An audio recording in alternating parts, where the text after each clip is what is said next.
Hi, this is Adam for American Teacher on YouTube. If you haven't, please click subscribe and give me a thumbs up and leave a message if you'd like in the comment section below. Okay, yesterday my topic was a wild conspiracy theory about China sponsoring the assassination of President Moise of Haiti. And so it was just an idea that popped in my head when I had some extra time to think, and I really had no evidence supporting this conspiracy theory. But in today's news, according to Radio Taiwan International, Haitian police have arrested 11 armed people who broke into the grounds of the Taiwanese embassy in Port-au-Prince, Haiti. The break-in happened early on Thursday local time, just one day after a similar armed group assassinated Haiti's president. No staff were present at the time because the embassy had been closed as a precautionary measure following the assassination. Haitian police entered the embassy grounds to carry out the arrests with the embassy's permission. The armed group did not resist, and the embassy says that the group only did minor damage to the exterior of the building. Embassy staff are now expected to continue working remotely from their residences until Friday at least. In another article, it mentions that that these armed gunmen had broken into the compound intentionally. So you have to wonder why these armed gunmen, who are supposedly connected with the assassination, entered the Taiwan embassy compound in Haiti.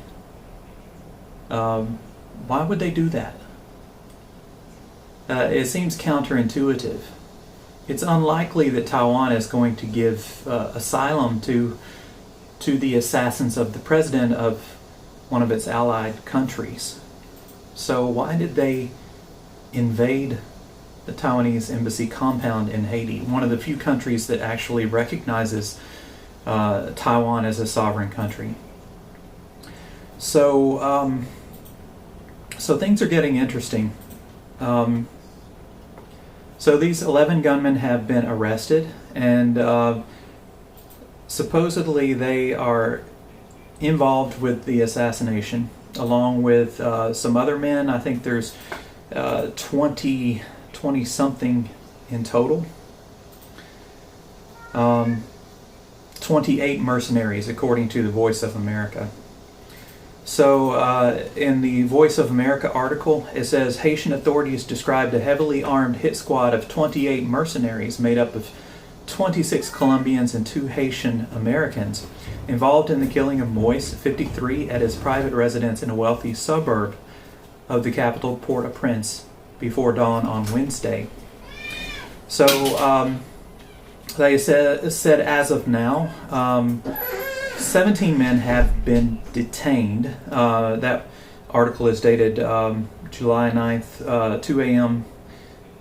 Since it's Voice of America, I would assume that's American time, maybe Eastern Standard Time, Eastern Daylight Time, since it's summer there. So 17 of the 11 of the 17 arrested so far were arrested at the Taiwanese embassy. And I was looking up the since most of the gunmen were from Colombia, I was looking up China's relationship with the country of Colombia, and it seems that China has been cozying up to Colombia as of late. According to The Diplomat, in a May article of this year, it says something unusual is happening in Colombia. The title of this article is Colombia, China's New Amigo? As the subtitle is, as Colombia grows closer to China, will it end up giving the U.S. a cold shoulder? So the author is David Castrillan. Not sure about the pronunciation. But he says something unusual is happening in Colombia. The country that was not long ago described by then candidate Joe Biden as the keystone of U.S. policy in Latin America and the Caribbean, one that most international relations textbooks will tell you has for decades been guided in its foreign policy by a doctrine of respus polum, or looking to the north, has seen of late what appears to be a silent but emphatic turn eastward toward China. Chinese characters once unseen in the South American country now appear splashed on banners hanging over Chinese-built highways. Colombian students and researchers are exchanging limited Fulbright scholarships for hundreds of Chinese studying opportunities in every conceivable field. National TV stations are increasingly airing Chinese-made content, which of course is CCP-sponsored content. From historical dramas to documentaries on the Chinese experience of development. And even high-ranking Colombian officials have praised China before international bodies for its progress in human rights. I'm pausing there because I'm skeptical. Okay.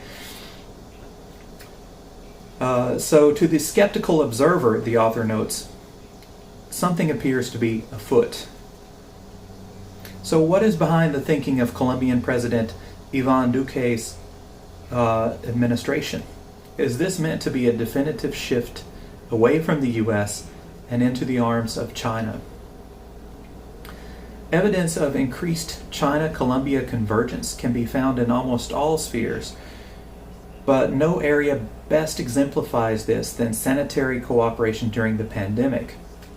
Colombia is among the hardest hit countries by COVID-19. It has remained in the top 20 of countries by total cases since July of last year, and it is today ranked 11th in total deaths, with close to 80,000 deceased, according to Johns Hopkins COVID-19 dashboard.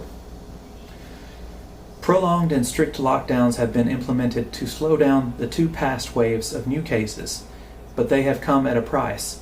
GDP contracted 6.8% in 2020. Poverty increased by almost 7 percentage points, reaching 42.5%. And the latest unemployment data points to a February 2021 rate of 15.9%, the highest for that month since 2004. A third wave now underway is being faced with new lockdowns in most affected cities. This time, however, people are going to the streets to protest, condemning the economic costs of the measures. The marches have devolved into outbursts of street violence and attacks on public property. Desperate for a way out, the Duque government has eagerly accepted Chinese aid during the past year. In May 2020, as numbers of cases steadily crept up, and with little concrete aid forthcoming from the U.S. at the time, Colombia received $1.5 million worth of ventilators, test kits, face masks, and other equipment from the Chinese government. By June, the distribution of aid had moved to the local level, with Chengdu and Xi'an city governments donating supplies to their Colombian sister cities, Ibagué and Neiva. Local Chinese communities also mobilized donation drives of their own, distributing much-needed food and protective equipment in cities throughout the Colombian interior, in the Caribbean coast, and along the Pacific. Later, in response to the devastation caused by Hurricane Iota to the Caribbean archipelago of San Andreas, Providencia, and Santa Catalina, the Chinese government made two donations for reconstruction of $500,000 US each, one in November and a second one in this past March. The article goes on to point out that the steady march to friendship between China and Colombia reached a new climax on March 20th, 2021, during an exchange of video messages between Duque and Chinese President Xi Jinping. The videos, aired in the middle of the annual assembly of the U.S.-led Inter-American Development Bank, marked the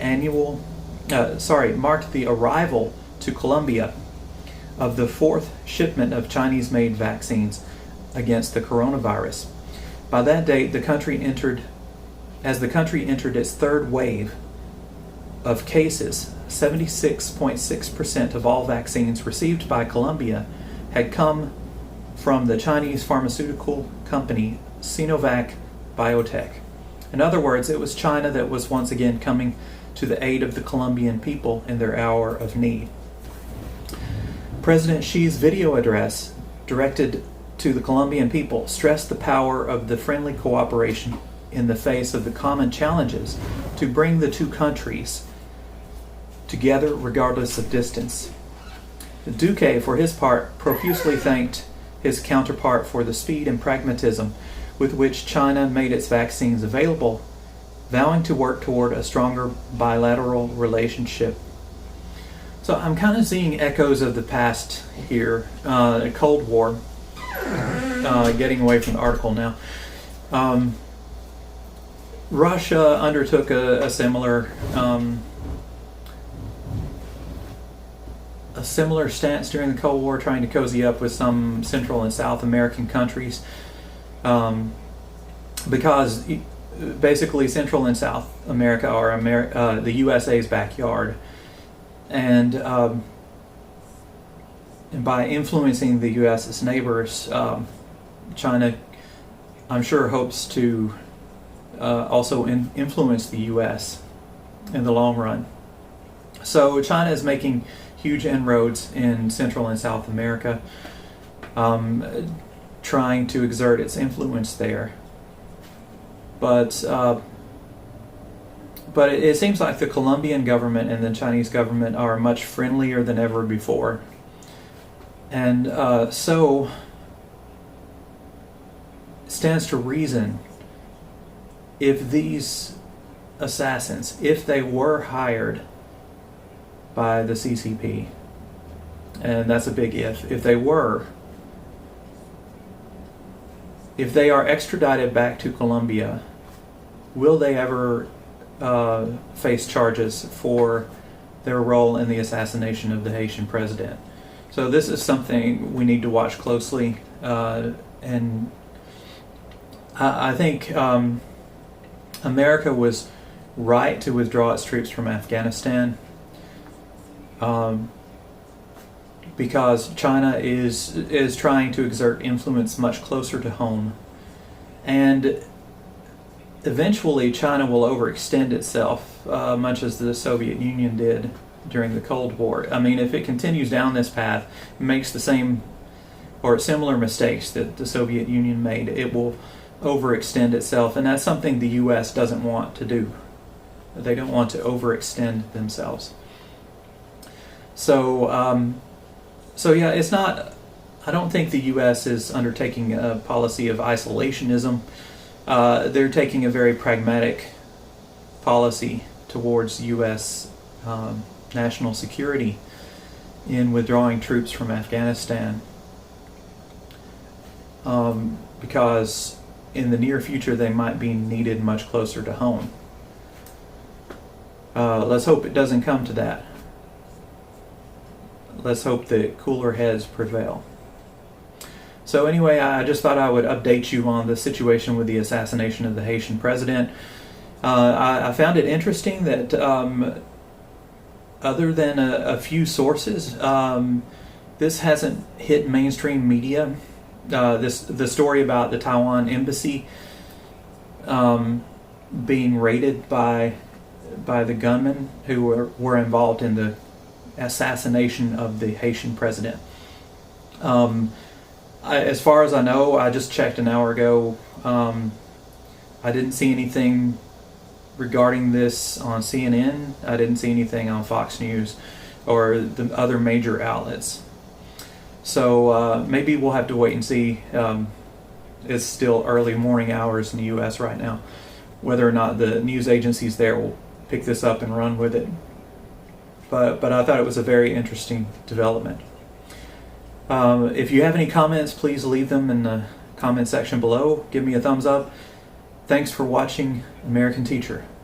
Bye-bye.